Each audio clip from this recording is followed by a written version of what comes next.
Je pouvais pas ne pas vous faire une vidéo là-dessus alors que je vous ai tant parlé avec ce livre. On parle bien évidemment du tome 2 de La mémoire des eaux, La phalène et l'araignée. Je l'ai terminé il y a 2 jours, qu'est-ce qu'on en pense? Bon déjà vraiment, que dire à part que la plume de Margot Lutten est toujours aussi exceptionnelle, elle est vraiment aussi belle que cruelle, elle est tragique, elle écrit extrêmement bien. Je vous recommande ces livres mais vraiment à 1000%.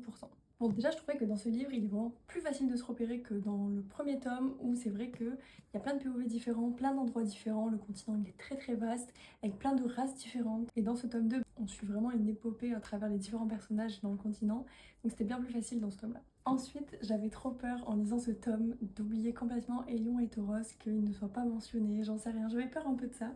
Et au final, on retrouve vraiment leur héritage déjà à travers les personnages, à travers leur passé, leurs souvenirs, mais vraiment tout au fil de l'histoire, l'héritage ne quitte jamais ce tome. Et ça, j'ai vraiment adoré parce que c'était des personnages que vraiment j'ai trop kiffé. Ensuite, on nous a introduit de nouveaux personnages ainsi que des anciens. J'ai vraiment aimé tout le monde, chaque personnage est très bien développé et ça j'aime bien parce qu'on suit plein de POV et on pourrait s'y perdre, mais non. Il y a des morts super importantes et surtout déchirantes. Personnellement, j'ai pleuré à peu près 3 fois.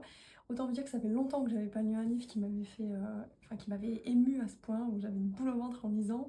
Et je crois que j'ai eu aussi un peu de mal à lire certains chapitres parce que je savais ce qui allait arriver et je ne voulais pas perdre ce personnage.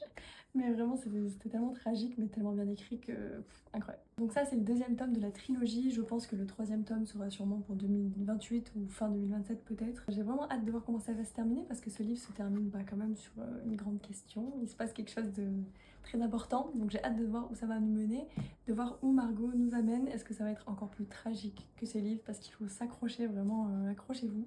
Mais je vous recommande à 1000% cette trilogie qui, pour moi, dépasse tout.